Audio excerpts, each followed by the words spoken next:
오늘 기후 우리 국립외대 코리아 코너 개설하는 이 축하하는 계기에 또한 우리 한국어 전공 학생들을 만나 뵙게 돼서 매우 기쁘게 생각합니다. Я дуже радий привітати вас сьогодні всіх з офіційним відкриттям Корейського центру куточку у Київському національному лінгвістичному університеті, а також зустрітися зі студентами корейської філології. 우선 한국 정부와 국민들이 우크라이나 정부와 국민들이 하나가 돼서 자유와 국가 수호를 위해서 단합된 의지를 가지고 전쟁을 수행하고 있음을 또 잘 알고 있고 또 응원하고 있다는 점을 먼저 말씀드리고 싶습니다. 전쟁의 고난을 극복해가는 우크라이나 국민들의 용기와 희생에 존경을 표합니다. По-перше, я хотів би сказати вам про те, що корейський уряд і народ добре усвідомлюють, що український уряд і народ зараз ведуть війну з єдиним бажанням – зберегти свободу та захистити свою вітчизну. Корея підтримує Україну, і ми віддаємо шану мужності та жертовності українців, що протистоять лихоліттям війни. 지금이 우크라이나의 운명에 있어서 가장 중요한 역사적 시기이고 또한 오늘의 고난과 분투가 우크라이나의 미래의 삶과 역사를 결정할 것이라고 생각을 합니다. Цей період має історичне значення для долі України, бо саме сьогодні через страждання та боротьбу вирішується майбутнє українського народу і держави. 한국 정부는 전쟁 초부터 러시아의 침공을 강력하게 규탄하고 또 국제사회의 러시아의 제재에 동참하고 있으며 또 지금까지 2억 5천만 불의 인도적 지원을 하고 있습니다. 또한 앞으로 우크라이나의 국가 재건에 있어서도 한국은 중요한 역할을 하기 위해서 현재 양국 간 활발한 협의가 진행되고 있습니다. Від самого початку війни корейський уряд рішуче засуджує російське вторгнення. Разом з міжнародною спільнотою приєднується до антиросійських санкцій та передасть Україні гуманітарну допомогу на суму $205 мільйонів США. Наразі Корея веде двосторонні переговори, щоб узяти активну участь у післявоєнній відбудові України. 한국 국민들도 우크라이나에 대해 성원을 보내고 있고 또 한국 기업들도 우크라이나를 지원하는 활동을 하고 있습니다. 이렇듯이 한국 정부와 국민들이 우크라이나와 함께 하고 있다는 것을 다시 한번 강조하고자 합니다. Народ Кореї висловлює свою підтримку Україні, а корейські підприємства надають матеріальну допомогу. Таким чином, я хотів би ще раз наголосити, що корейський уряд та народ разом з Україною. 오늘 강연은 먼저 한국의 경제 발전 경험과 현재 상황을 설명하고 앞으로 한 우크라이나 관계 발전은 어떤 모습일지에 대해서 말씀드리겠습니다. 한국어를 전공하고 또 한국을 사랑하는 여러분들이 더욱 힘을 내고 열심히 공부할 수 있는 계기가 되기를 바랍니다. У сьогоднішній лекції я спочатку хочу розповісти вам про досвід економічного розвитку Кореї та поточну ситуацію, а потім про перспективи розвитку корейсько-українських відносин.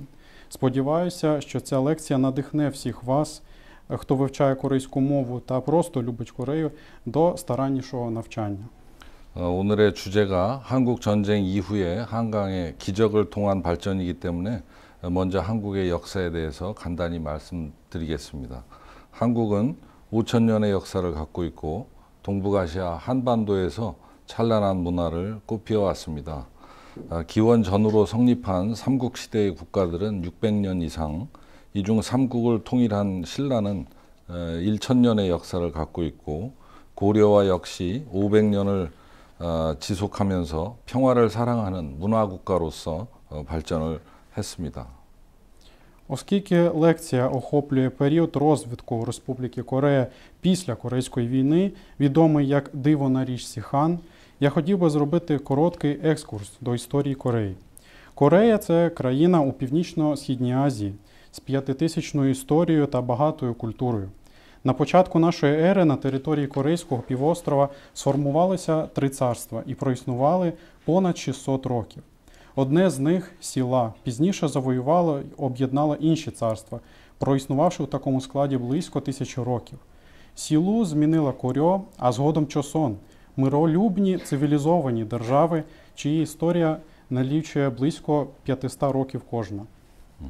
2년 전에 이 대학을 방문했을 때 우리 로만 바스코 총장님을 면담하면서 우리 바스코 총장님이 한국의 역사에 대해서 아주 소상히 알고 있는 데 대해서 매우 놀란 적이 있습니다. 2 роки тому, під час свого візиту до КНЛУ, я мав зустріч з ректором університету паном Васьком. Тоді я був надзвичайно вражений його знаннями історії Кореї.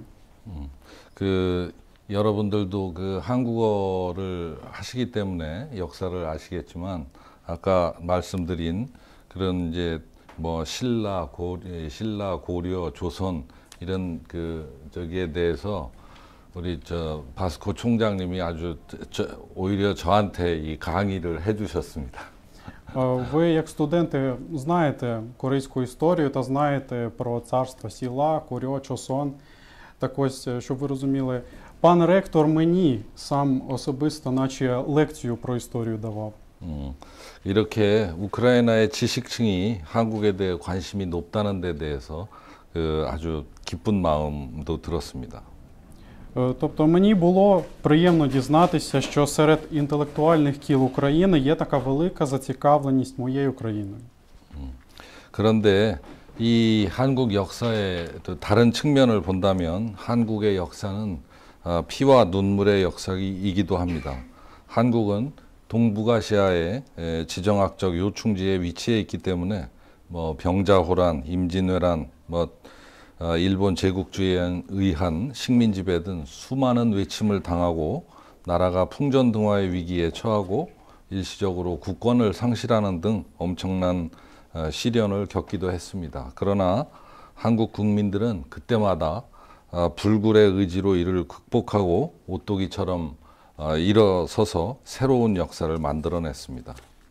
Однак в корейській історії є інша сторінка – історія крові та сліз. Через своє стратегічно важливе геополітичне розташування за свою історію Корея переживала багато вторгнень з боку іноземних держав та страждала від численних воєн, таких як Манчжуро-Корейська війна, Імджинська та інші.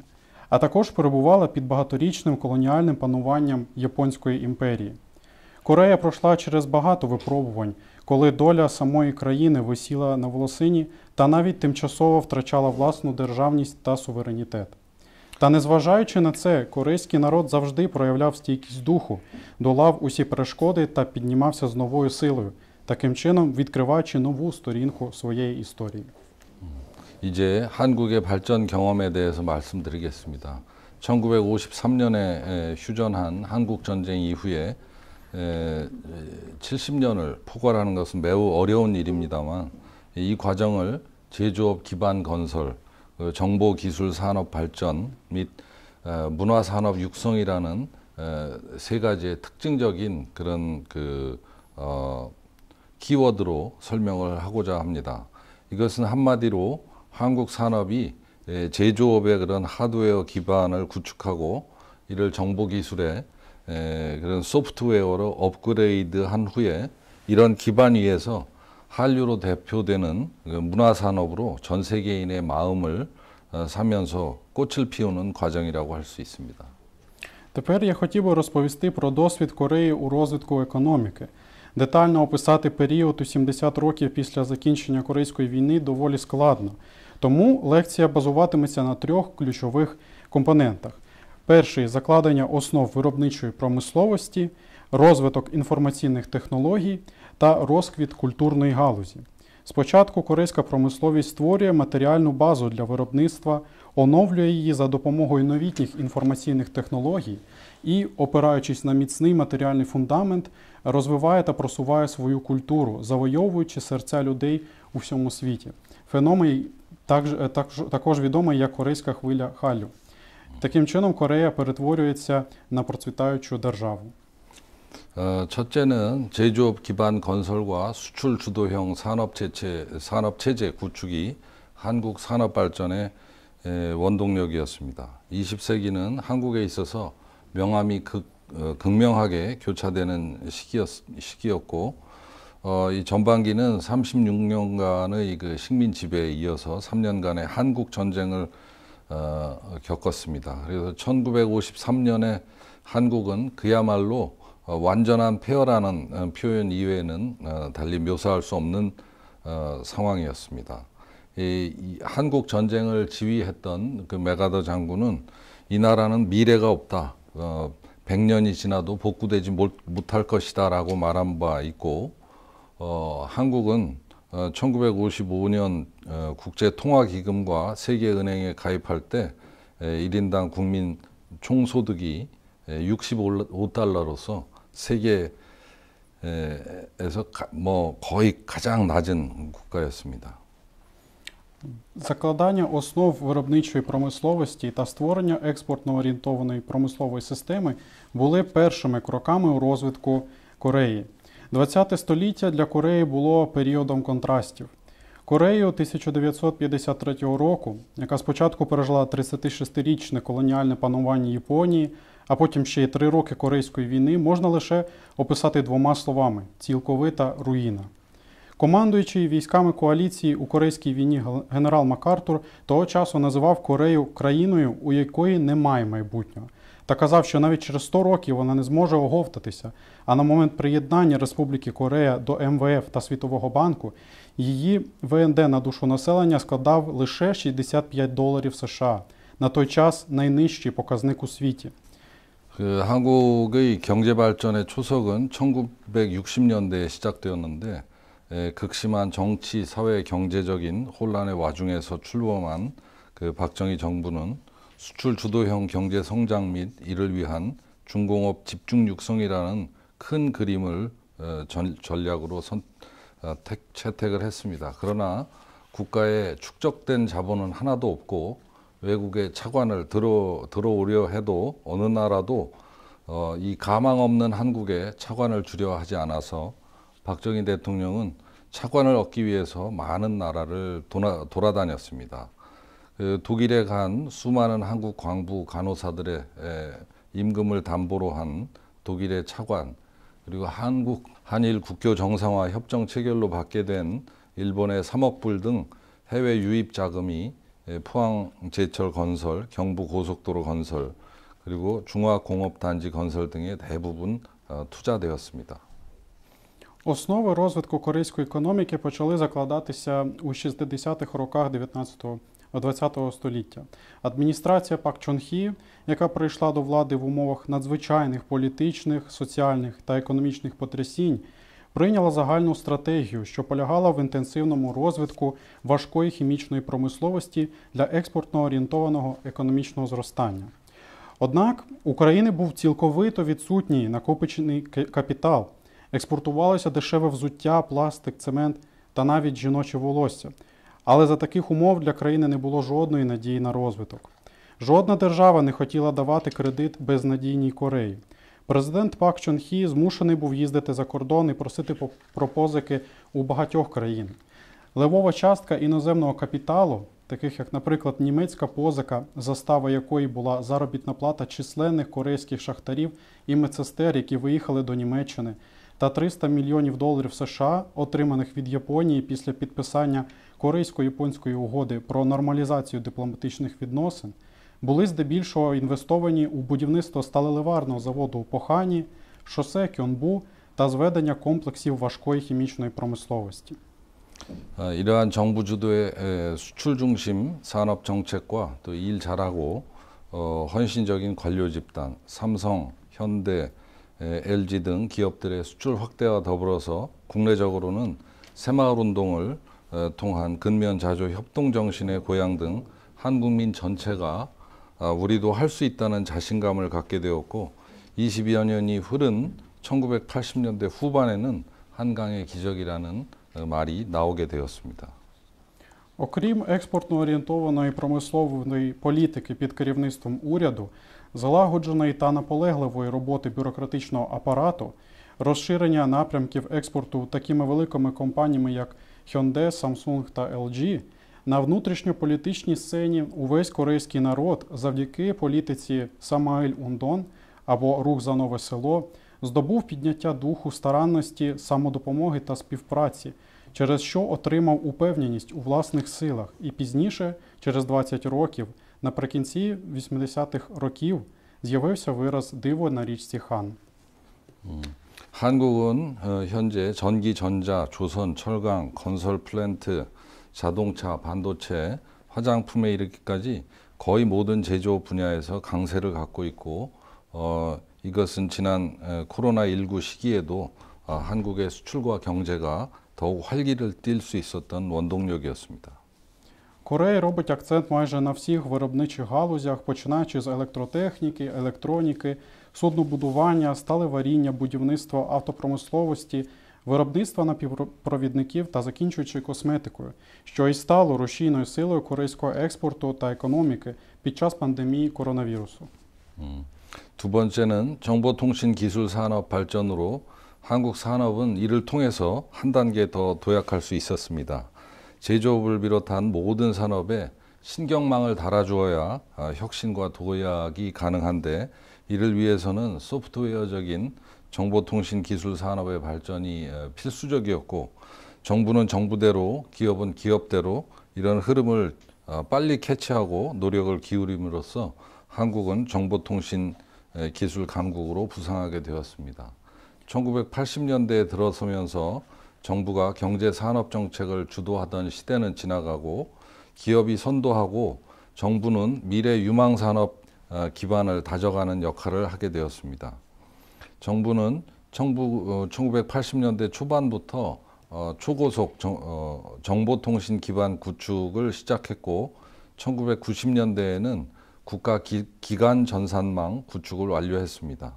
이 시기에 삼성은 1메가 D램 개발에 성공한 이후에 반도체 분야에서 세계 1위를 지금까지 고수하고 있습니다. 한국 방방곡곡에 워낙 촘촘하고 완벽한 통신 기반이 구축되어 있어서 한때 세계 유명 핸드폰 회사들이 한국에서 신모델을 시험해보는 실험장이 되기도 했습니다. Розвиток сфери інформаційних технологій був наступним кроком, що стимулював стрибок у розвитку національної промисловості. Інновації та економічний стрибок можливі лише за умови, коли всі сфери промисловості пов'язані між собою системою комунікацій. І уряд, і бізнес змогли прослідкувати цю тенденцію, швидко адаптуватись і, доклавши відповідних зусиль, перетворити Корею у передову IT-державу. На початок 80-х років ознаменував кінець епохи, коли уряд визначав економічну та промислову політику держави. Натомість компанії перейняли на себе лідерство у визначенні напрямку власного розвитку, а уряд став відігравати роль органу, що лише закладає фундамент для перспективних галузей виробництва. На початку 70-х років уряд почав формувати основу системи високошвидкісного зв'язку, а у 90-х роках завершив створення національної комп'ютерної мережі. У цей час компанія Samsung успішно завершила розробку динамічної оперативної пам'яті об'ємом в 1 МБ, що допомогло їй здобути та закріпити за собою статус світового лідера з виробництва напівпровідників. Завдяки розвинутій інфраструктурі і досконалій системі комунікацій, побудованій у кожному куточку Кореї, свого часу країна слугувала майданчиком для тестування нових моделей телефонів всесвітньо відомих компаній мобільного зв'язку.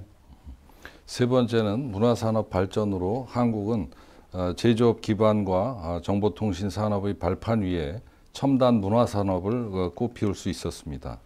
탄탄한 제조업 기반과 이를 한 단계 업그레이드 시키는 정보통신 기술 산업의 바탕 위에서 한국이 특히 자부심을 갖고 있는 것은 문화산업의 경쟁력입니다. Нарешті, на основі потужної виробничої промисловості та інформаційних технологій, Корея побудувала передову індустрію культури.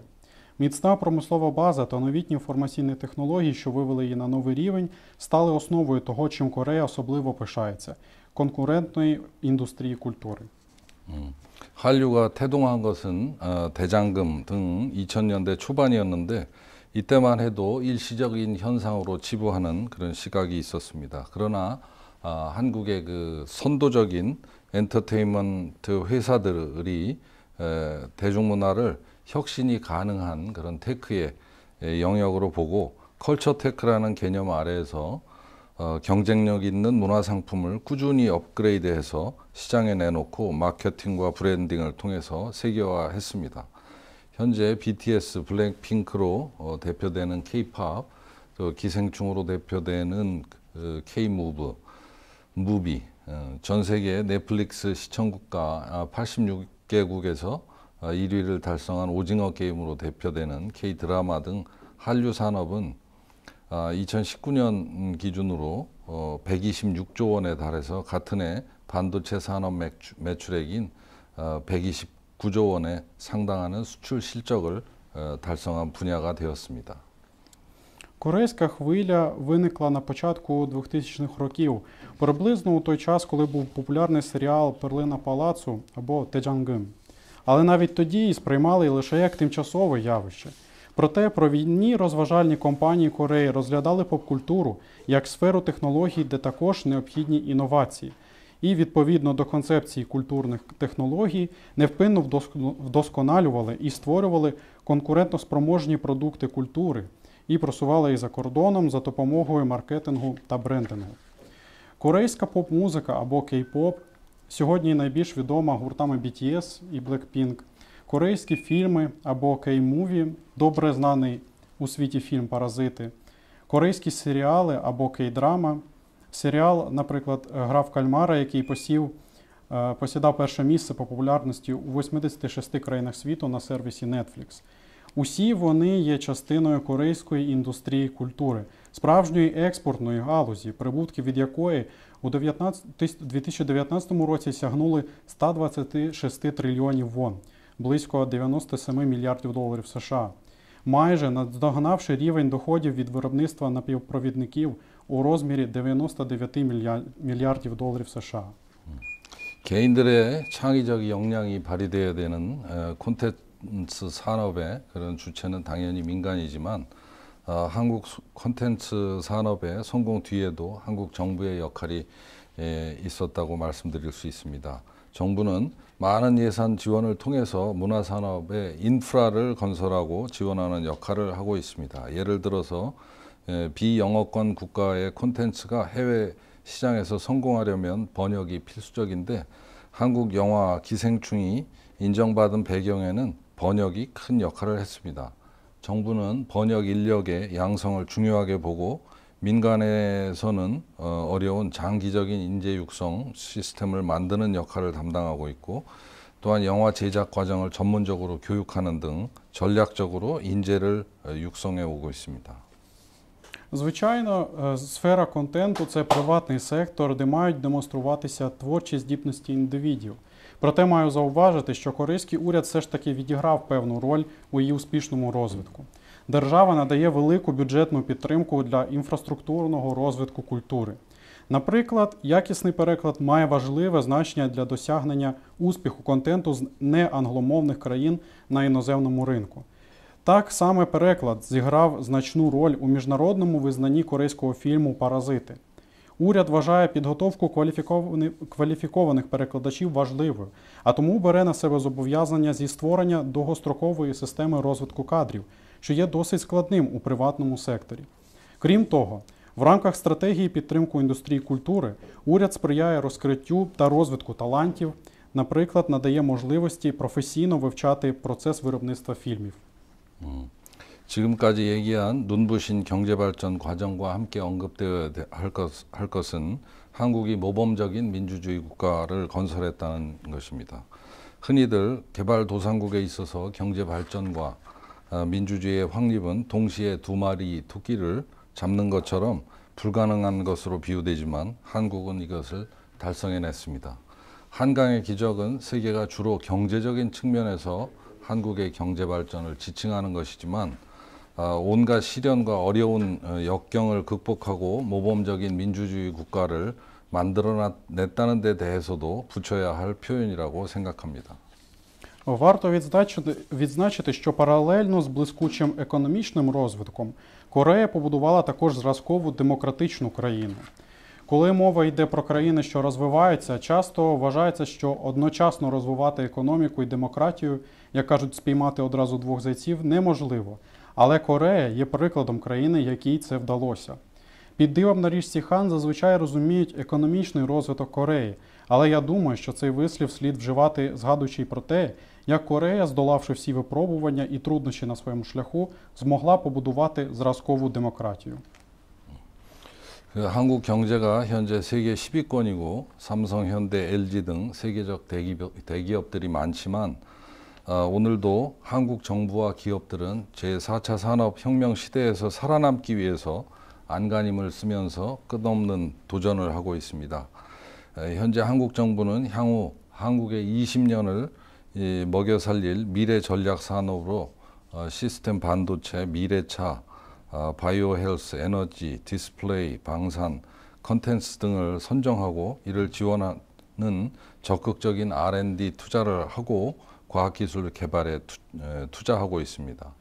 기업들의 그 행보는 더욱 빨라서 AI, 빅데이터, 배터리, 디지털 뱅킹, 전기차, 수소차, 로봇 산업, 그린 에너지, 생명공학 등 4차 산업 시대에 올인하고 있습니다. Хоча корейська економіка наразі входить до десятки найбільших економік світу на чолі з такими глобальними конгломератами, як Samsung, Hyundai та LG, корейський уряд і компанії продовжують боротися за виживання в епоху четвертої промислової революції та стикаються з нескінченними викликами. У якості перспективних стратегічних галузей, що визначатимуть та розвиватимуть корейську економіку протягом наступних 20 років, уряд обрав такі: системні напівпровідники, автомобілі майбутнього, біоздоров'я, енергетика, пристрої відображення, оборонна сфера та розважальний контент. Для їхньої підтримки уряд активно фінансує науково-дослідницькі центри, а також інвестує в науково-технологічний розвиток. У цьому напрямку компанії рухаються ще швидше та вже готуються до четвертої індустріальної епохи, розвиваючись у таких галузях, як штучний інтелект, великі дані, акумулятори, цифровий банкінг, електромобілі, водневі авто, робототехніка, відновлювальна енергія та біотехнології. 이상으로 한국의 경제 발전 경험을 말씀드렸고 이제 한국과 우크라이나의 관계 발전 전망에 대해서 말씀을 드리겠습니다.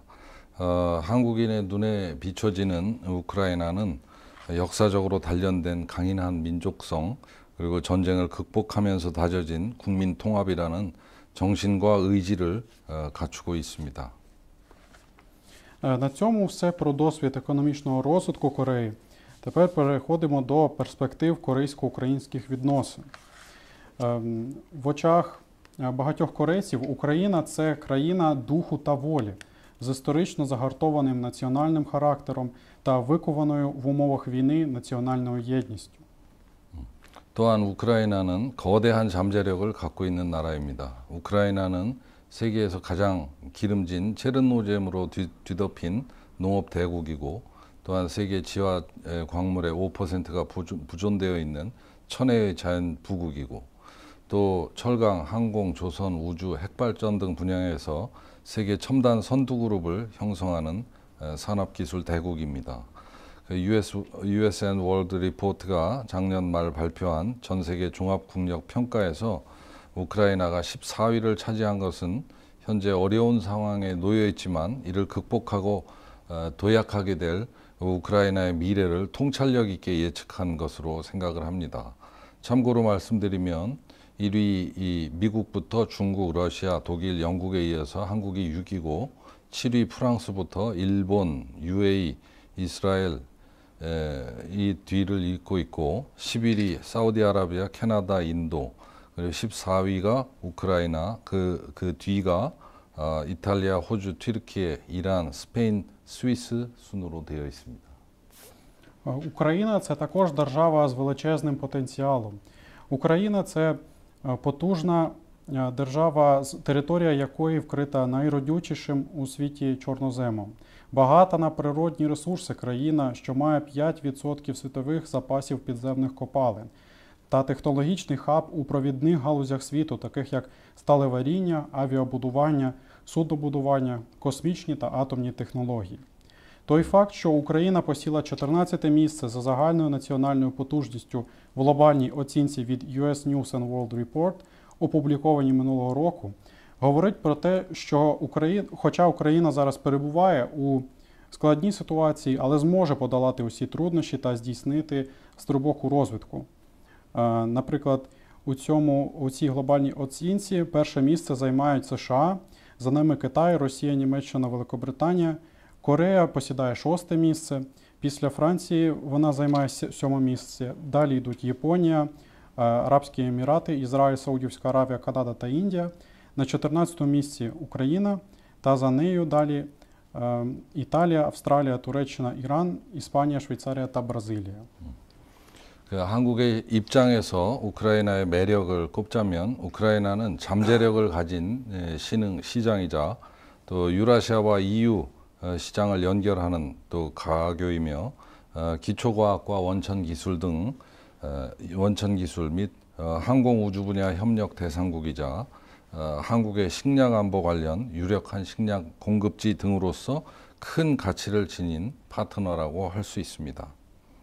З точки зору перспектив для Кореї, Україна – це ринок з великим потенціалом, міст, що з'єднує ринки Євразії та Європи, країна-партнер у сфері оригінальних технологій, фундаментальної науки та аерокосмічних технологій, впливова продовольча країна, що пов'язана з продовольчою безпекою Кореї.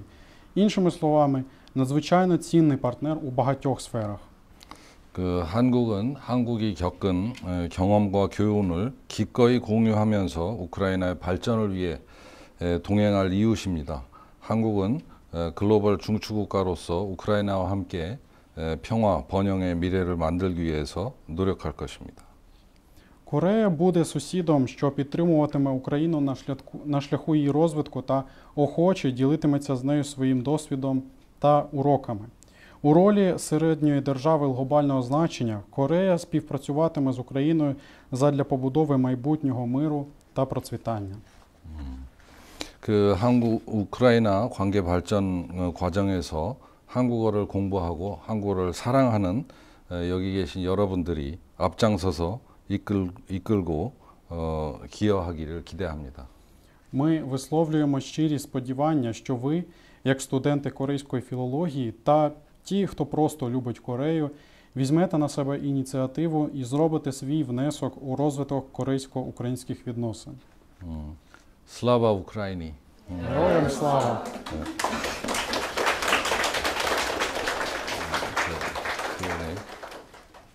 Дякуємо дуже за цю цікаву змістовну лекцію, пане посол.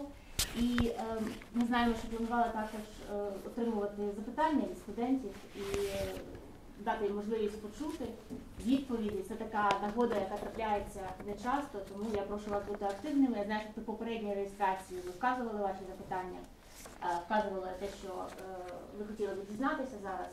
Тому прошу вас. Якщо можна, я просто перед тим, як студенти зберуться з запитаннями, хотів би задати одне запитання. Я його сформулюю англійською. What was the role of Lee Sen-man before Park Chung-hee in uniting the country, in stabilizing the situation, in consolidating the society? 그 한국에서 박정희 대통령에 대한 그런 평가는 참 많이 엇갈리는데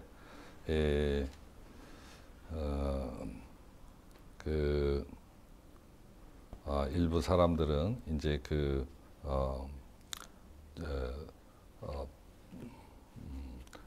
독재를 하면서 그런 민주주의 발전에 많은 저해를 했다, 많은 저기를 했다는 분들이 저기도 있고, 또 한 측면으로는 그럼에도 불구하고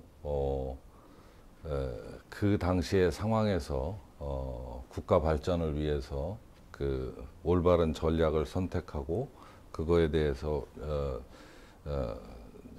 역량을 투입하는 그런 노력을 했기 때문에 한국의 그런 이 발전의 기초가, 경제 발전의 기초가 만들어질 수 있었다 하는 그런 평가가 있다. Наприклад, якщо ми говоримо про президента Пак Чон Хі, то оцінка його діяльності, знаєте, вона неоднозначна. З однієї сторони, ця людина була фактично диктатором та заважала демократичному розвитку країни. Однак загалом вважається, що за часів правління цієї людини була закладена уся основа для економічного розвитку. Тобто, з одного боку президент ПАК, при ньому демократія не могла розвиватися, але з іншого боку корейська економіка почала розквітати.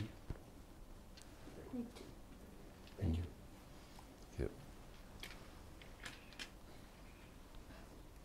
정치에 관해서 한 질문 하나 할 수 있습니까? 그래서 우리 저기가 먼저 손을 들었네. 안녕하십니까.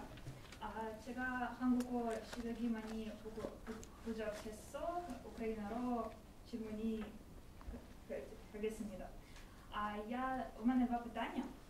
Перше питання – це в нас в Україні є в Києві Корейський освітній центр, і зараз я знаю, що у директора закінчився термін, і мені цікаво, чи буде далі працювати наш Корейський освітній центр, тому що це якраз, можна сказати, ж центр, який допомагає ось цьому розвитку корейсько-українських відносин, ці самі гранти, обмін студентами, навчання і взагалі викладання корейської мови. І яка вирогідність того, що в нас буде в Україні новий директор цього центру, тому що у нас все ж таки війна, і ми розуміємо, що мало хто захоче приїхати сюди. І чи, можливо, директор буде дистанційно працювати? Можливо, ви зможете підказати стосовно цього питання? Це перше моє. Давайте спочатку одне. Так. 그래서 교육원 관련해서 이제 질문이 있습니다.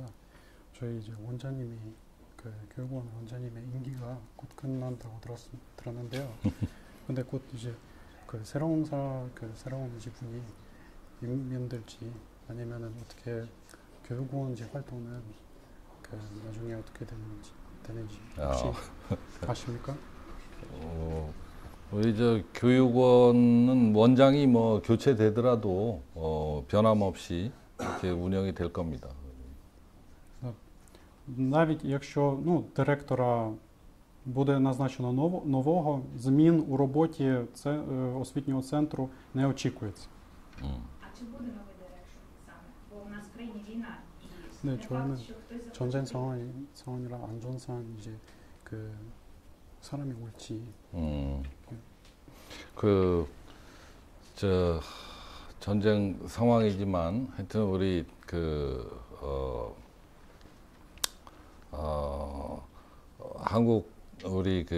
한국의 공무원들, 외교관들, 공무원들은 우크라이나와 함께하기 위해서 우크라이나를 떠난 적이 없고, 또 교육원장 같은 경우에는 잠시 한국에 이렇게 작년 아주 한 두세 달 정도 이렇게 가 있었지만 제가 오라고 그래서 바로 왔습니다. Взагалі, ми держслужбовці та дипломати, тому яка б не була ситуація з війною та чим іншим, ми завжди працюємо, ми тут в Україні.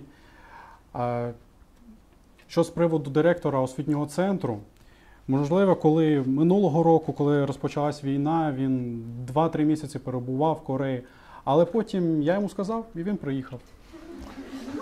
저 같은 경우에는 작년에 작년 개전 초에 뭐 키우에 계속 있고 싶었지만 뭐 상황이 좀 저기해서 한 2달 정도 체르니에 우찌에 갔다 온 이외에는 우크라이나를 떠나지 않았습니다. Незважаючи на те, що минулого року через вторгнення ми мали залишити Київ, і ми перебували, жодного разу не покидали Україну, і ми тимчасово розміщувалися у Чернівцях 2 місяці, після чого повернулися. 그리고 우리 도서관 같은 경우에는 여기에 굉장히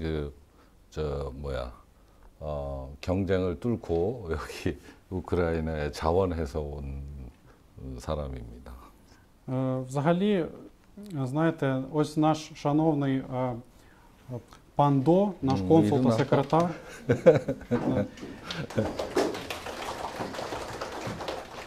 Він взагалі добровільно сюди приїхав працювати. Що ви розуміли, навіть стикнувся з конкуренцією. 우리 도서관은 사실은 러시아어를 한국 사람 중에서는 제일 잘하는 그런 편에 속해 있는데 여기 오자마자 제가 러시아어 잊어버리고 우크라이나어 배우라 그래가지고 지금 아주 수준이 많이 올라갔습니다. Взагалі, наш шановний секретар До, він один з тих корейців, які дуже добре володіють російською мовою. Однак, коли його було назначено сюди, він приїхав, я йому одразу сказав, щоб він забув російську мову та почав вчити українську. 그리고 저도 제가 우크라이나어를 금년 1월부터 시작해가지고 배우고 있는데 너무 진척이 없어가지고 좀 굉장히 그 마음의 상처가 지금 되고 있습니다. Я особисто у цьому році з січня почав вчити українську мову, але вже переживаю, тому що щось не дається. 우리 저기 교수님, 예. 예. 한국말로 해야 됩니까? 그렇지 않으면 우크라이나 뭐 학생들이 다 알아듣는 거 아닌가요? 예. Після агресії Росії в Україну а більш ніж рік минув. За цей час змінився ли політика Республіки Корея відносно Росії? 아까 말씀드렸듯이 한국 정부는 작년 그 개전 초에 러시아의 우크라이나 침략에 대해서 강하게 규탄을 했고 또 국제사회의 그런 그 러시아에 대한 제재 이런 데도 참여하고 있습니다. 또한 아까 말씀드린 듯이 지금 2억 5천만 불의 그런 인도적 지원을 하고 있고 또 앞으로 재건 과정에서도 아주 적극적으로 기여하기 위해서 지금 노력하고 있습니다. Як я вже зазначав у лекції, як з самого початку вторгнення Корея рішуче та послідовно засуджує російську агресію та доєднується до антиросійських санкцій. І ми підтримуємо Україну, надаємо гуманітарну допомогу, а також здійснюємо переговори на урядовому рівні про участь нашої країни у післявоєнній відбудові України. У мене питання. Під час лекції було сказано про те, що Корея хоче збільшити кількість людей, які можуть, як сказати, поширювати культурне значення Кореї в Україні. Я хотіла запитати, чи буде у студентів більше можливостей поїхати саме в Корею, навчатися, так зрозуміти більше культуру, тому що, наскільки я знаю, зараз є програма для всіх, яка JKS. Чи буде саме для України якась окрема програма, чи можливо для університетів буде більше якихось договорів, щоб студенти могли поїхати навчатися за якоюсь там знижкою, чи якась спонсорська програма, щось таке? 이 프로그램에 대해서는 제가 상세히는 잘 모르겠는데 한국에서 한국에서 이 국민들 그리고 미디어 방송 이런 데서 우크라이나에 대한 관심이 매우 높기 때문에 이런 지금 말씀하신 그런 우크라이나를 뭐 소개하거나 뭐 이렇게 알리는 그런 것은 뭐 가능하다고 생각을 합니다. 그래서 구체적인 거는 우리 도서관한테 좀 연락을 해서 좀 더 알아보도록 하겠습니다. Дивіться, справа в тому, що я детально не знаю про цю програму JKS. Ну там одне місце на рік для українців дається зараз. В минулому році взагалі, здається, не було для України місця, цього року одне. Дивіться, я детально зараз не можу відповісти, тому що не знайомий з цим. Однак мушу вас запевнити, що враховуючи ситуацію, яка склалася в Україні, вона про Україну дуже часто згадують в Кореї, у новинах та взагалі прості громадяни часто обговорюють Корею. Тому я думаю, що зацікавленість Кореї Україною, вона буде тільки підвищуватися, і тому і, можливо, програми і гранти теж будуть збільшуватися, але вже після того, як війна закінчиться. А якщо вам потрібна конкретна детальна інформація, можете звернутися до пана До, він володіє такою інформацією. Дякую. 요새 저기 한국의 그 방송을 보면 특히 그 예능 프로그램, 엔터테인먼트 프로그램에 그 외국인들이 참 많이 나오는데 그 사람들이 한국의 연예인, 외국인인데 한국의 연예인인데 한국말을 엄청 잘한다고. 그래서 우리 막심 정도의 그 한국어를 하면 한국에 가서 이 그 연예인도 될 수 있다. Знаєте, зараз у розважальних програмах в Кореї дуже багато з'являється іноземців, але як іноземців, які проживають в Кореї, вони добре володіють корейською мовою. Тому, знаєте, якщо ви добре володієте корейською мовою, і можете приїхати до Кореї і навіть потрапити до розважальної програми, стати знаменитістю. 그거 제대로 Я... 막심만큼 해야 된다고 그러죠. 자, 또. У кого ще запитання є? Так. Друге моє питання. Таке тубонче чомусь. Стосовно України, як ось цього містка між Азією і Європою. А що саме Україні потрібно зробити для того, щоб стати ось тим містком, і як Корея може реально вплинути і посприяти ось цьому розвитку, щоб Україна стала ось цим перехідним якраз таки? 지금 우크라이나가 하여튼 전쟁 중이지만 이제 전후에 그런 우크라이나는 반드시 이 굉장히 국제사회가 굉장히 그 우크라이나의 발전을 위해서 투자를 할 것이고 한국도 거기에 들어가 있습니다. 그래서 사실은 뭐 우리 한국에서는 우크라이나가 이제 제2의 마셜 플랜이다 이런 얘기도 하는데 우크라이나는 반드시 이런 발전된 그런 미래를 반드시 갖게 될 겁니다.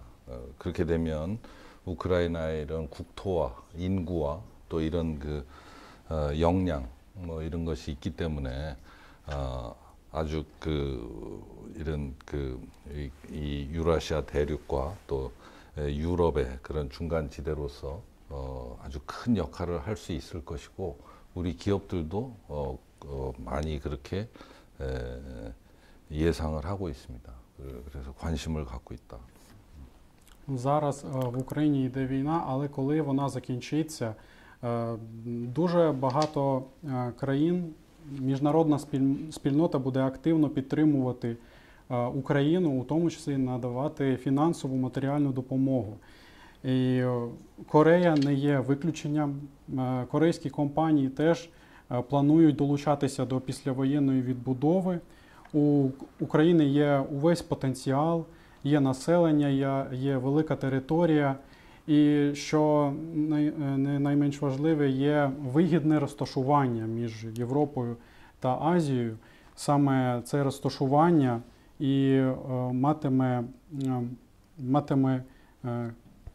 буде ключовим у становленні України як мостом між Азією та Європою. І знаєте, навіть у колах, підприємницьких колах Кореї зараз багато йде розмов про те, що для України після війни готується такий собі другий план Маршалла, при якому будуть надаватися великі кошти на відбудову та розвиток. І я певен, що Україна зможе досягти свого розвинутого майбутнього. Що не знаєш, що таке план Маршалла? Погуглі до.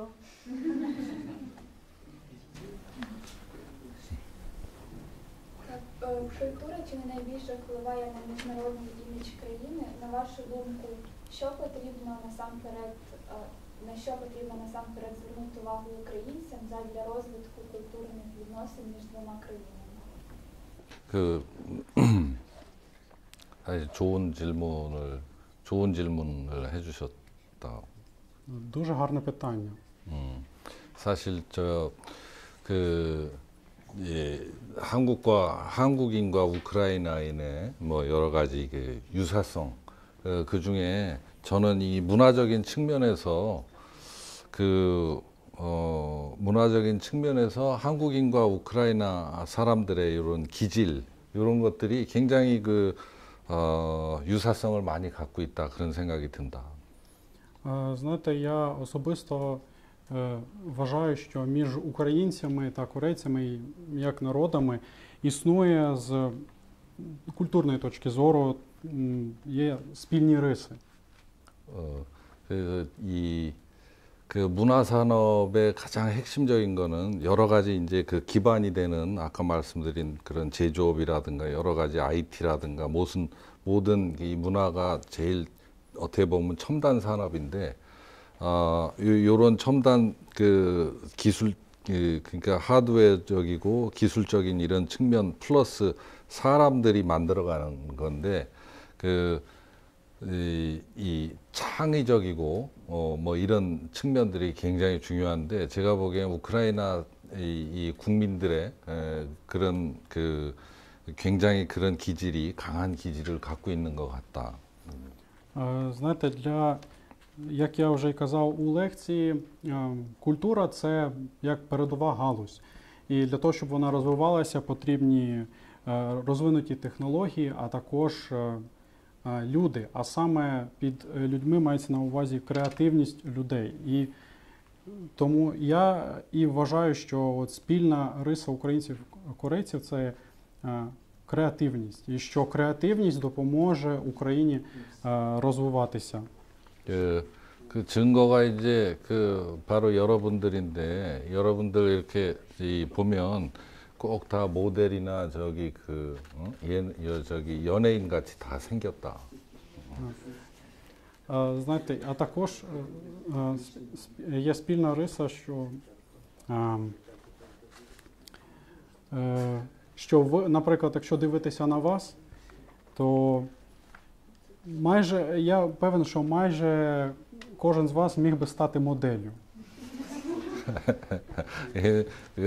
여기 듣기 좋으라고 하는 말이 아니라 정말 한국인들이 이 우크라이나에 와서 오면은 그렇게 느끼는 건데 이제 저 와이프가 여기 이제 여기 지금은 없지만 처음에 같이 왔을 때 저 강 쪽으로 해서 매일 산책을 하면서 이렇게 사람들의 패션을 봤는데 정말 굉장히 하여튼 인상 깊었다. 그런 저희가 굉장히 하여튼 똑같은 뭐 이렇게 비슷하게 옷 입은 그 사람들이 없고 전부 자기 개성을 다 이렇게 갖춘 그런 모습에 제가 와이프랑 그런 얘기를 많이 했었다. 굉장히 이 사람들의 기질이 굉장히 하여튼 창의적이고 문화 산업 이런 발전에 있어서 굉장히 하여튼 좋은 그런 자질을 갖고 있다. 그런 얘기를 많이 했었다. Те, що я сказав про моделей, це насправді не просто так для вашого вуха, це так і є насправді, коли багато корейців приїжджають до України, вони помічають, що дуже українці, як їм подобається стиль одягу, Їм подобається, як люди виглядають загалом, зовнішність. Ось, наприклад, моя дружина, зараз її немає в Україні, вона в Кореї перебуває. Однак, коли вона ще до війни, коли вона була у резиденції, вона любила гуляти вздовж Дніпра на набережній. І вона завжди розповідала, як вона гуляла та бачила багато людей, особливо молодих людей, які одягаються дуже стильно. І найголовніше, що їй здалося особисто їй вразило те, що ні в кого одежа не повторюється. Стиль у кожного індивідуальний і відображає їхнє внутрішнє «я». І ось і про це ми з дружинами балакали досить таки багато. 그리고 그 문화 산업 또는 저 문화적인 교류, 그러니까 그런 거 관련해서는 지금 여기 문화부하고 우리 한국 정부하고 우리 여기 우크라이나 문화부하고 많은 지금 그 협력에 대해서, 그러니까 문화 산업 또 문화재 보존 뭐 이런 저기에 대해서 많은 협의가 지금 협력에 대한 협의가 지금 이루어지고 있다. І ця риса дуже важлива. Знаєте, ця риса – це як національний характер, вона дуже важлива у розвитку культури. А що стосується саме розвитку культурних відносин між нашими країнами, ми спільно з Міністерством культури та інформаційної політики проводимо переговори, зустрічаємося та домовляємося про зміцнення співробітництва у галузі культури, окремо у галузі збереження культурних цінностей. 그리고 지난번에 한국에 갔을 때 그 하이브라는 회사가 이제 저 BTS를 알아요? 그래서 그 하이브 거기 대표한테 BTS가 좀 우크라이나 오면 좋겠다. 얘기했는데 그 하이브에서도 그런 생각을 하고 있었다. 근데 이제 전쟁 때문에 지금 저기인데 하여튼 언젠가는 그 BTS도 여기 올 걸로 생각합니다. Минулого разу, коли я їздив до Кореї у відпустку, я зустрічався з директором Hype, та що пов'язано з BTS, і запитав його, чому BTS не приїдуть до України. На що він мені відповів, що таке планувалося, однак через війну, через безпекову ситуацію поки що не вийде. Однак посол виразив впевненість, що після того, як війна закінчиться, BTS все ж таки приїдуть. Дякую.